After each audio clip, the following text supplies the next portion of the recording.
The wind howled through the shattered remains of the outpost, carrying the scent of rust, scorched earth, and something acrid that clung to the back of Ethan's throat. He crouched low behind the remains of a broken supply crate, scanning the wasteland with weary eyes. His hazel irises, flecked with gold, narrowed as he spotted the wreckage half buried in the sand.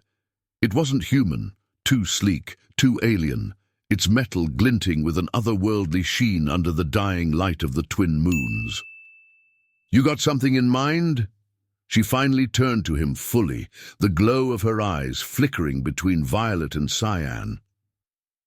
"We do not attack head-on. We strike from the shadows, take them before they know they are hunted." Ethan exhaled slowly, rubbing the back of his neck. A stealth approach. She nodded. He considered it. Risky, but better than charging in blind. If they could thin the guards' numbers before a full fight broke out, their chances of survival would increase significantly. "I don't suppose you have some kind of secret alien superpower that makes this easier?" She arched a silver-blue brow. "I am fast, strong, trained." A beat passed before she added, "But no, I cannot make us invisible."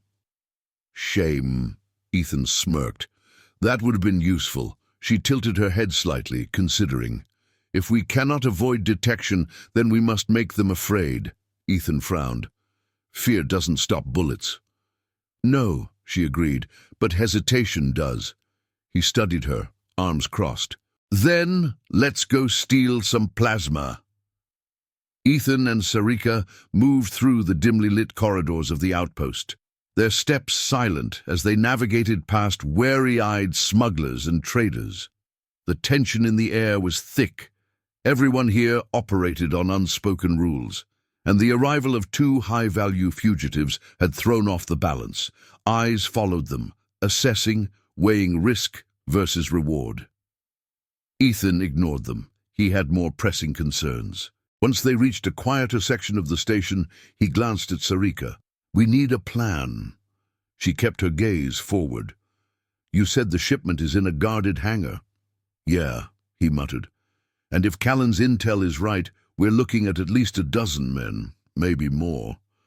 Sari'ka's bioluminescence pulsed faintly. "You doubt we can handle them?" Ethan let out a breath. "No, I doubt we can handle them without getting shot to hell in the process." He glanced at her. Ethan pushed off the wall.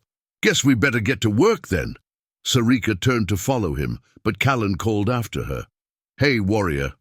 She paused. Callan tilted his head. "They really send your own people after you?" Her eyes glowed softly. "Yes." Callan whistled. "Damn. You must know something real nasty." Sari'ka didn't respond. She just turned and walked away. Ethan followed her out into the corridor. "You good?" She didn't look at him. "I will be." He nodded. "Heavily armed, but not professionals. You two should be able to handle it." Ethan glanced at Sari'ka. "You up for it?" She didn't hesitate. "Yes." Callan clapped his hands together. "Great. You pull this off. You'll have your ride out of here." He pointed at Ethan. "Screw me over and I put a bounty on your head so high you won't make it 10 feet past this station." Ethan smirked. "Good to know you trust me." "I don't," Callan said, grinning, "but I do like a good payday." A large cargo freighter sat docked in a distant hangar, surrounded by armed guards. "That," Callan said, "is carrying a shipment of high-end plasma cells. Very valuable, very rare, and unfortunately, very much in the hands of some people I don't like." He turned to Ethan. "You help me get them, I help you disappear." Ethan exhaled sharply. "Of course. It's never simple." Callan smirked. "When is it ever?" Sari'ka studied the screen. "Security?" Callan shrugged. "Standard Merc team." She didn't answer. Ethan leaned against the wall. "Look, all we need is a transport. Something fast, quiet, and preferably not falling apart." Callan sighed, rubbing his chin. "I might have something, but it won't come cheap." Ethan arched a brow. "I thought you owed me." I do, Callan admitted, but not that much. Sari'ka stepped forward. What do you want? Callan grinned. That's the right question.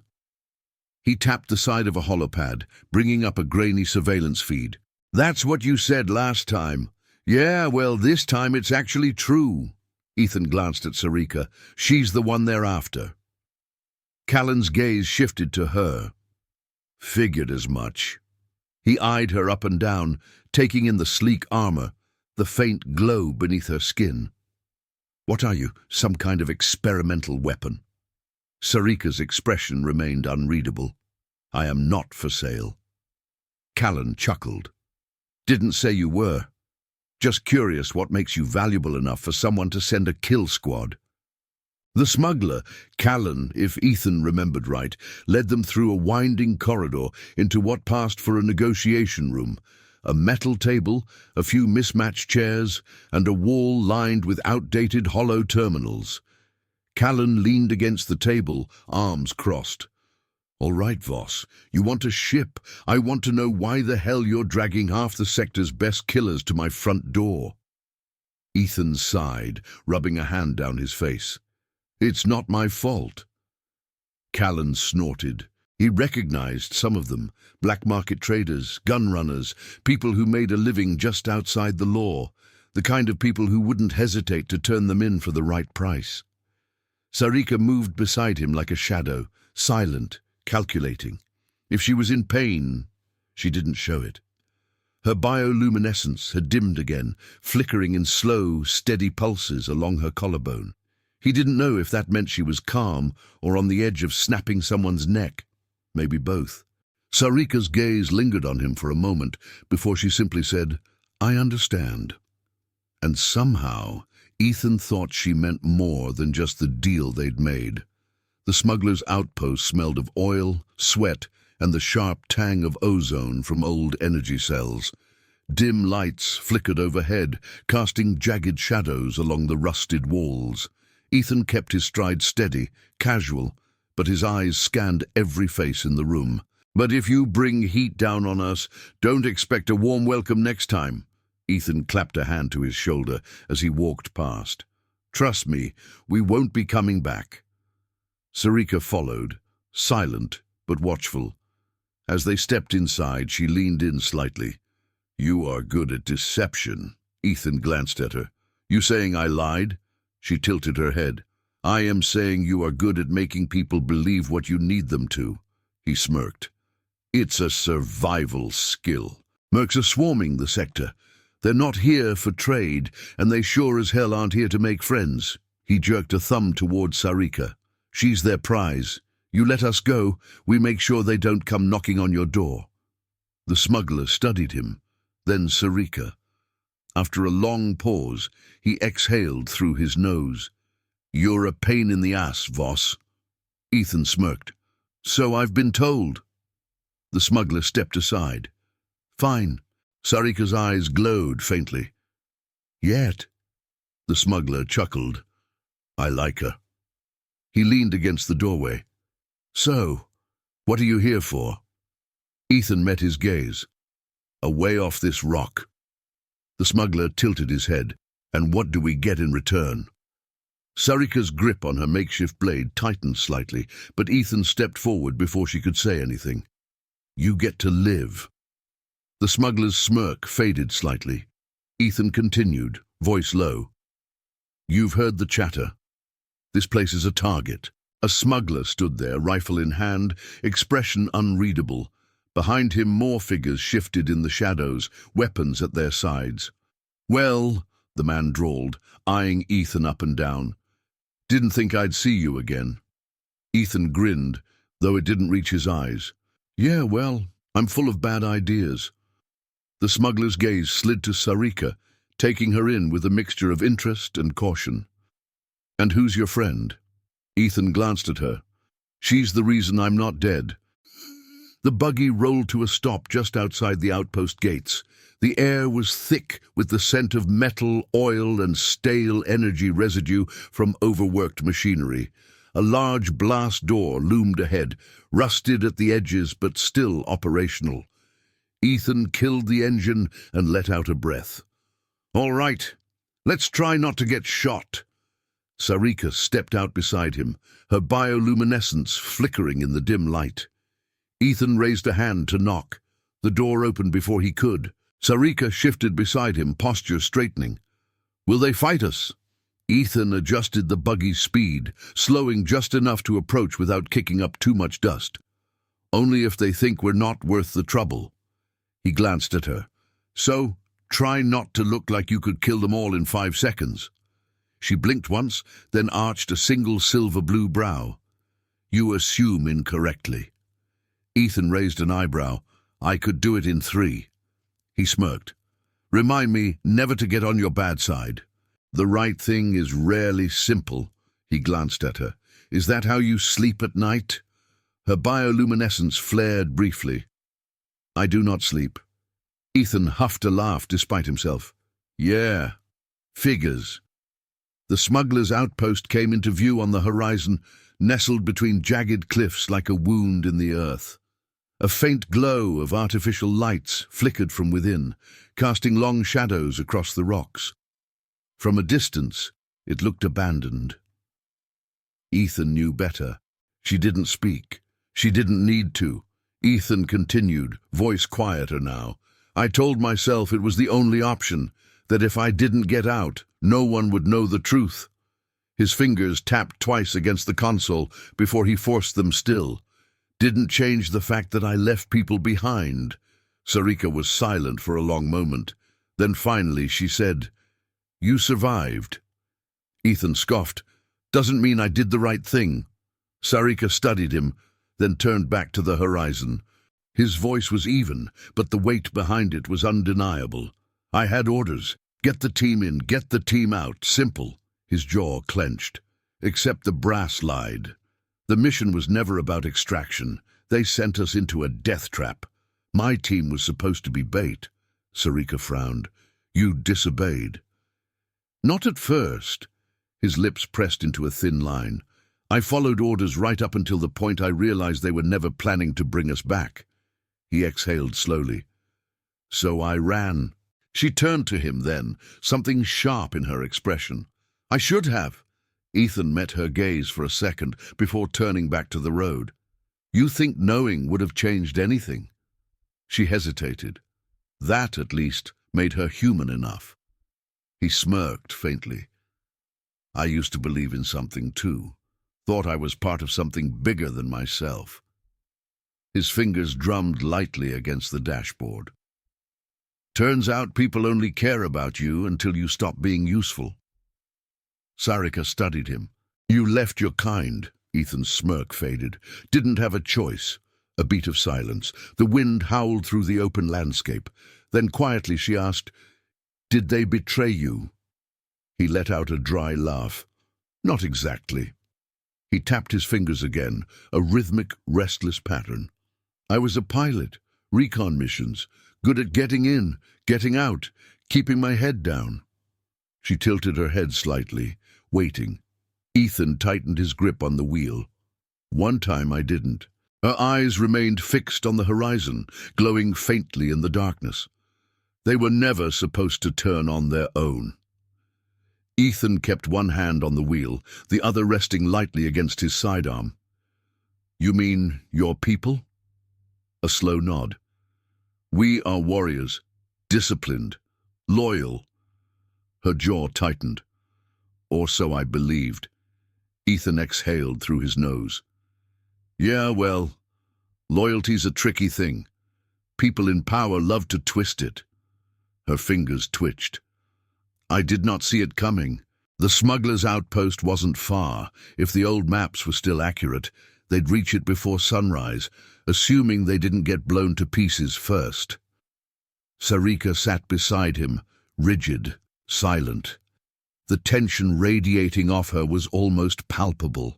Her bioluminescence had dimmed to a near-invisible pulse, but her fingers gripped the edge of the console like she was restraining herself from tearing it apart. "You okay?" Ethan asked, keeping his tone neutral. She didn't answer immediately. She was still staring at the corpse, but after a second she nodded. They climbed into the buggy. Ethan gripped the controls, revving the engine to life. The smuggler's outpost wasn't far now, but the stakes had just changed. This wasn't just about survival anymore. It was about the truth. The stolen buggy tore across the wasteland, kicking up a plume of dust in its wake. Ethan gripped the controls tightly, eyes flicking between the cracked display and the barren horizon. Ethan could see it, the rigid control in her posture, the slow, even breath she forced herself to take. He reached out, placing a hand on her arm. Sari'ka. She didn't look at him. For a moment, he wasn't sure she would. Then, slowly, she exhaled and lowered the blade. The leader sneered. "Mercy won't save you?" Ethan leveled his gun at the man's temple. "It's not for you." A single shot. The body slumped. Ethan holstered his weapon, turning back to Sari'ka. "We need to move." Ethan crouched. "Who hired you?" The mercenary just smirked. Sari'ka pressed the tip of her blade against his collarbone.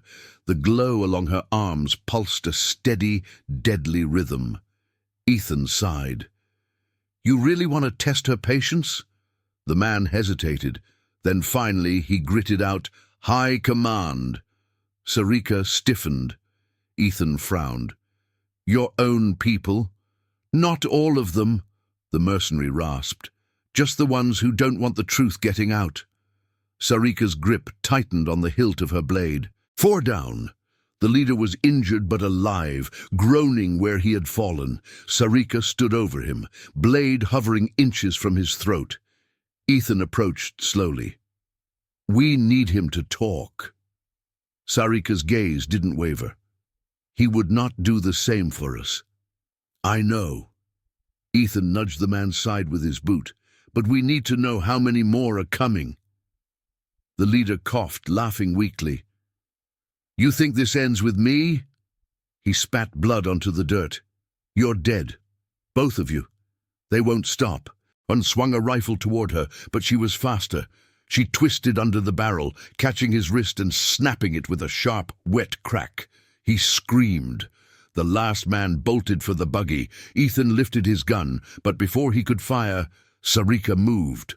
She lunged forward, one hand gripping the back of the fleeing mercenary's neck. In a single, fluid motion, she yanked him back and slammed him into the ground. Silence. The dust settled. Ethan straightened, heart still hammering in his chest. A single shot to the leg sent him sprawling. Sari'ka was a blur. She struck like lightning, silent and lethal, her blade catching the nearest man in the shoulder before twisting him to the ground. The leader snarled, recovering fast. "Open fire!" Bullets sparked against stone. Ethan dove behind a crumbling outcrop, squeezing off two more shots. One hit, another miss. He cursed. Sari'ka was already closing the distance to the last two men. "You take left, I take right," he murmured. Sari'ka nodded. No argument. Ethan counted down in his head. 3, 2. He pressed the switch and threw. The charge clattered onto the rocks below. A burst of blinding white light detonated a second later. Shouts. Ethan moved. He vaulted over the ledge, hitting the ground in a roll, gun already drawn. The closest mercenary was still blinking through the light, gun half raised. Ethan didn't give him a chance. Ethan exhaled slowly. Rushing in was suicide, but if they let the mercs linger too long, they'd find them anyway. He leaned in, voice barely a breath. "How fast can you move?" Sari'ka's iridescent eyes flicked to him. "Fast enough." That would have to do. Ethan tapped the small metal cylinder at his belt, one of the few pieces of working tech he had left. A flash charge, crude but effective. He pulled it free, thumb hovering over the activation switch. The lead mercenary, a broad-shouldered man with a buzz cut and a scar down the side of his face, tapped a device on his wrist. A flickering holographic map projected outward, scanning the terrain. "She's near," he muttered. Scanner picked up residual energy from her suit. One of the others kicked at the ground. Maybe the scavenger took her. Ethan tensed. The leader grunted. If he did, he's more of an idiot than I thought. Sari'ka's fingers curled slightly against the rock, ready, waiting. Dust swirled through the air as their vehicles slowed, engines growling as they coasted to a stop just below their position. Ethan risked a glance. 2 scout buggies, armored but built for speed. A third vehicle, a heavier hovercraft, drifted in behind them, its mounted cannons swiveling in slow, deliberate arcs. 4 men dismounted. No, 5, armed, but not in full combat gear. They weren't expecting a fight. That was the only thing working in Ethan and Sari'ka's favor. The rock formation was a mess of crumbling ledges and deep crevices, just wide enough to wedge themselves into the shadows. Ethan pressed his back against the rough stone, steadying his breathing as the distant hum of approaching engines grew louder.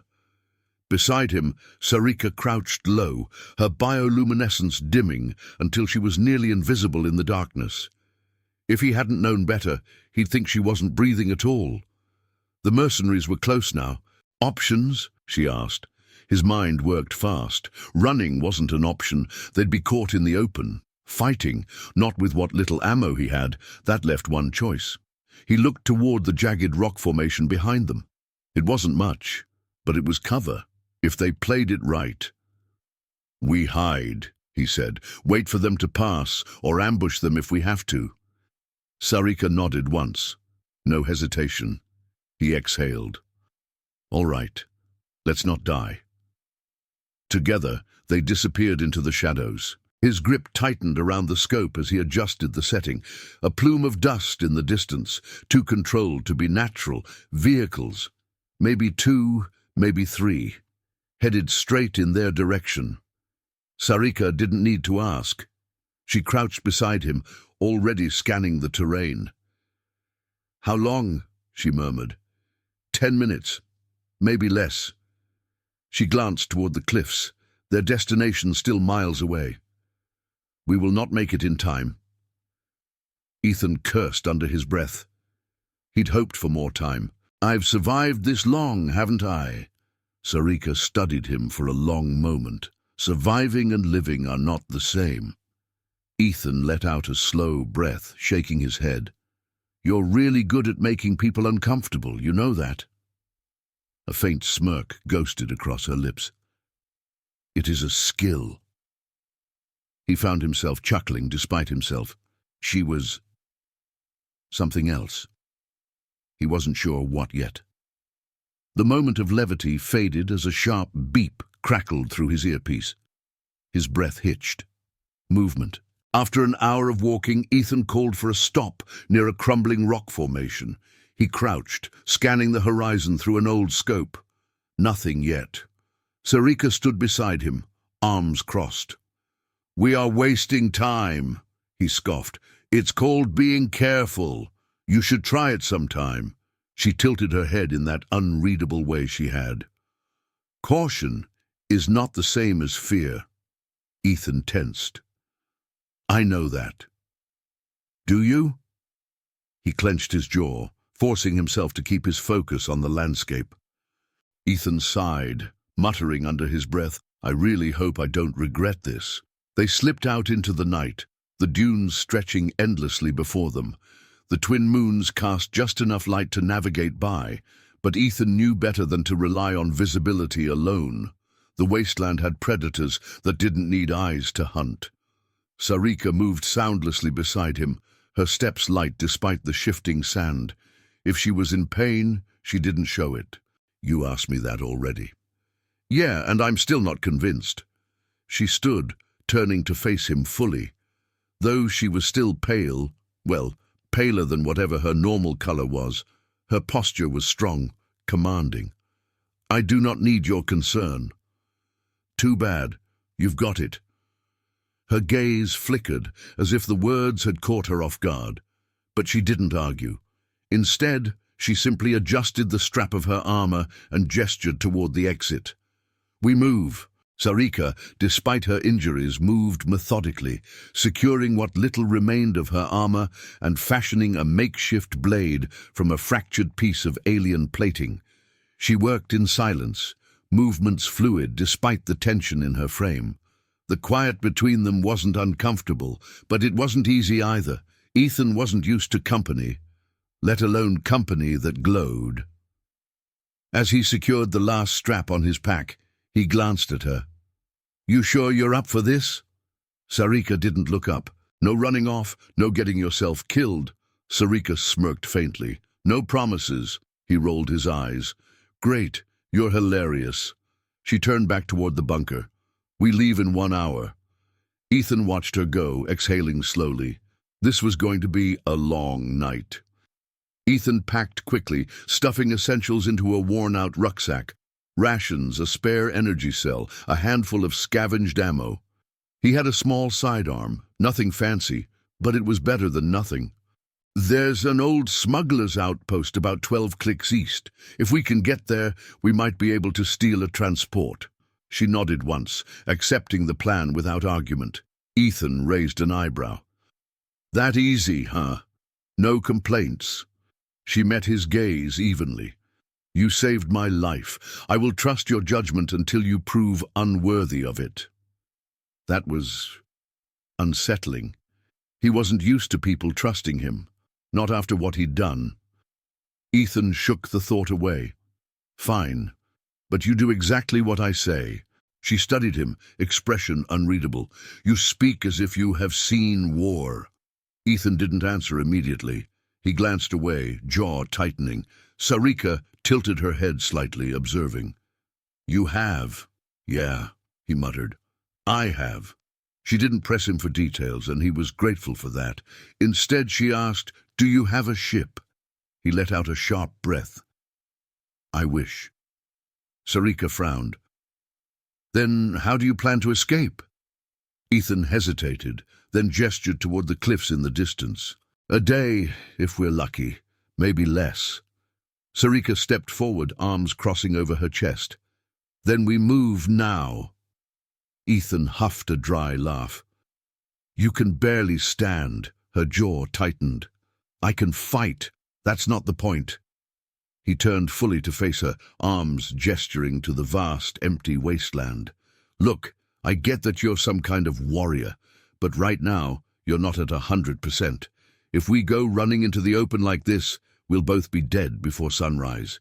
Getting her patched up was one thing. Keeping both of them alive was another. A soft sound came from behind him. He turned to see Sari'ka standing in the doorway, her posture tense but steady. The flickering light inside the bunker cast shifting shadows across her skin, making her bioluminescence shimmer faintly. She still looked weak, but she was hiding it well. "You shouldn't be on your feet," Ethan said. She ignored that. "How long do we have?" He sighed, glancing back at the empty horizon. Neither of them said it out loud, but they both knew the truth. Whatever mess she was in, Ethan was in it now, too. Ethan's hideout wouldn't last. He knew that the second he stepped outside, scanning the dark horizon for signs of movement. The night was quiet, but that meant nothing. The mercenaries hunting Sari'ka weren't amateurs. If they had her scent, it was only a matter of time before they found this place. Leaning against the outer wall, he rubbed a hand over his face. He needed a plan. "Then why are they trying to kill you?"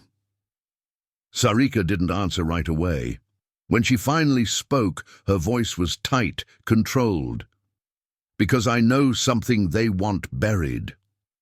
Ethan exhaled through his nose. Great. Not only was he harboring a wounded alien warrior, but she was wrapped up in something bigger than either of them. "Whatever it is," he said, "you're not going to make it far like this. You need time to heal." Her eyes flashed. "Time is not a luxury I have." Ethan pushed himself up, stretching his stiff limbs. "Yeah, well, unless you plan on fighting off an entire merc squad with a hole in your side, you're going to have to make time." Sari'ka's gaze lingered on him, unreadable. "You could have left me," she said at last. Ethan stilled. "I could have," he admitted, "but I didn't." Another long pause. Then slowly she nodded. The air between them shifted, something unspoken settling in the silence. And from the looks of it, someone really wanted you dead. Her jaw tightened. Mercenaries. Yeah, I figured that much. Who hired them? A long silence. Then finally she muttered, "My own kind." Ethan frowned. He hadn't expected that. Mercenaries taking down enemy combatants. Sure, but a hit ordered by her own people. That was a different kind of trouble.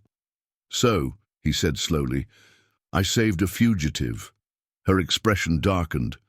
"I am not a fugitive."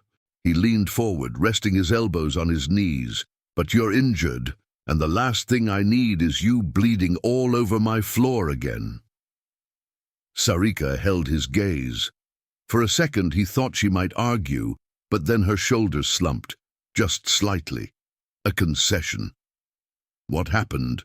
she asked, her voice quieter this time. Ethan ran a hand through his hair, sighing. "You tell me. I found you half dead near the wreckage of what I'm guessing was your ship." "You shouldn't be moving yet," Ethan muttered. "Not unless you're trying to undo all my hard work." Sari'ka's eyes narrowed slightly, but she didn't snap back. Instead, she shifted her weight, testing the limits of her strength.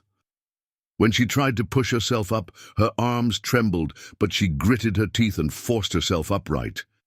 Ethan watched, unimpressed. "You're gonna fall flat on your face." "I'm not weak." Her voice was hoarse but firm. "Didn't say you were." Sari'ka stirred, her head tilting slightly as her eyes opened. The violet hue had returned, but it was softer now, hazy with exhaustion. Her gaze settled on him, studying him in the same way she had back at the crash site, measuring, weighing. He raised an eyebrow. "How are you feeling?" She didn't answer immediately. Her gaze flickered down to her side, where the wound was now sealed with an opaque, gel-like layer. She pressed her fingers against it experimentally, then hissed softly, which meant they had to move soon. His gaze flicked back to her, Sari'ka. Up close she looked almost peaceful, but he hadn't missed the tension in her body even in unconsciousness. She was a soldier, built for war, trained for survival. And yet, despite her instincts, she'd let him touch her, let him help her. She trusted him. The thought was unsettling. Trust meant expectations. It meant responsibility. He wasn't sure he had that in him anymore. A soft sound broke the silence. The cauterizing gel had done its job, but she was still weak, her bioluminescence flickering in an unsteady rhythm. He wasn't sure if that was normal for her kind, or a sign that she was still on the edge of collapse. His fingers tapped absently against his knee, rhythmic and quiet. Old habits. He hated sitting still, especially when trouble was breathing down his neck. The mercenaries who shot her wouldn't just give up. They'd comb the wasteland until they either found her body or a lead. For a second, all he could do was stare. Then, against all logic, a smirk ghosted across his lips. "Well, Sari'ka," he muttered, tossing the bloodied cloth aside. "Welcome to the worst hideout in the galaxy." She didn't laugh. He hadn't expected her to. But something in her expression shifted, a flicker of acknowledgement, maybe even gratitude. Ethan didn't sleep that night. He sat with his back against the cold metal wall, watching Sari'ka's breathing even out as the worst of the pain faded. He caught her shoulder, steadying her, holding her in place until the worst of it passed. Her bioluminescence flared erratically, then dimmed again, like an unstable pulse. When it was over, she slumped against the wall, sweat beading along her brow. Ethan let out a slow breath. "You still with me?" A pause. Then, in a voice rough and barely above a whisper, she rasped, "Sari'ka." Ethan frowned. "What?" Her eyes opened, shifting from violet to cyan. "My name." His fingers hesitated for a fraction of a second before he forced himself back to the task at hand. "Almost done," he murmured. She let out a breath, but whether it was relief or pain, he couldn't tell. Once the wound was cleaned, He reached for the cauterizing gel. It would seal the worst of it, prevent infection, but it would hurt. "This is gonna burn," he warned. No response. Ethan pressed the gel to the wound. Her body jerked violently, a sharp, choked sound escaping her lips. "It's not gonna be pleasant." She didn't answer, just gave a slow, almost imperceptible nod. He soaked a cloth with antiseptic, then pressed it to the wound. Her entire body tensed, breath catching in her throat. Ethan worked quickly, wiping away blood, cutting away the ruined parts of her armor. The material resisted at first, but with a sharp flick of his knife, it peeled away, revealing more of her skin, smooth, marbled with faint luminescent lines that pulsed in slow waves. The plasma burn had seared deep, but it wasn't fresh enough to be bleeding heavily anymore. That was the only good news. Moving quickly, he grabbed his med kit from the metal storage chest in the corner. The supplies were old, scavenged from dead ships and abandoned outposts, but they'd kept him alive this long. He set them down beside her, then hesitated. Her eyes were half-lidded, glowing dimly in the low light, watching him. "Gonna have to clean this," he said, voice low. It wasn't much, just a reinforced bunker with a rusted hatch, hidden under layers of sand and debris, but it had kept him alive long enough to stop questioning its reliability. He half-carried, half-dragged the alien warrior inside, kicking the door shut behind them. The instant the lock engaged, he exhaled, muscles burning from the effort. She slumped against the wall, breath shallow but steady. Now that they were out of immediate danger, Ethan took a better look at her wound. He could feel it, the same way he'd once felt an incoming missile seconds before impact. If they stayed out in the open, neither of them would make it. Bracing himself, Ethan pulled her to her feet. She hissed in pain, but didn't fight him. "Come on," he murmured. "We're not dying here." And then, with the alien warrior leaning heavily against him, he disappeared into the wasteland. Ethan's hideout was a forgotten relic of war, a collapsed comms station half buried beneath the dunes. Maybe it was guilt, maybe it was stupidity, but he gritted his teeth and shifted her weight against him. "Because you're still breathing," he said. "That's reason enough." She studied him, head tilting slightly, the motion almost feline. A heartbeat passed, then another. Slowly, her bioluminescence pulsed, dim but steady. A sign of trust? He had no idea. What he did know was that the mercenaries who did this to her weren't far. Up close, he could see the wound, a jagged gash along her side, oozing dark, viscous blood that shimmered faintly in the moonlight. Plasma burns. Someone had hit her with high-energy rounds, and recently. If he didn't do something, she wouldn't last the night. Her fingers twitched, curling slightly, as if reaching for a weapon she no longer had. Then, against all odds, she rasped a single word. "Why?" Ethan had no answer. Her lips parted, but no words came. Instead, she tried to push herself up, only to collapse with a sharp, pained exhale. Ethan swore under his breath. Against every instinct screaming at him to leave, he knelt beside her, slipping an arm under her shoulders. "Easy," he muttered, more to himself than to her, "not looking to hurt you." She stiffened at the contact, muscles coiling beneath his grip, but she was too weak to resist. Her chest rose and fell in shallow, uneven breaths. Ethan hesitated. He should turn back. Whoever she wasn't his problem. The wasteland was littered with the dead and dying, and he wasn't looking to collect another ghost to carry. But then her eyes fluttered open, locking onto his with an intensity that pinned him in place. Large, luminous, shifting between violet and cyan, they were unlike anything he'd seen. Even dazed, there was a warning in them, a predator's assessment, not a body. A survivor. Her skin shimmered, an iridescent blue that pulsed faintly in the dark. Bioluminescence, he realized, though it was fading, flickering weakly along her collarbone and down the curve of her arm. She was taller than he expected, lean but built like a predator, wrapped in black armor that looked more like a second skin than any manufactured suit. Her silver-blue hair was streaked with dust, fanned out around her like a halo. His fingers tapped absent-mindedly against his thigh, a nervous habit, a leftover tic from his days in the cockpit. He told himself he was done with heroics, done with anything that smelled of war. But still, he moved toward the wreckage.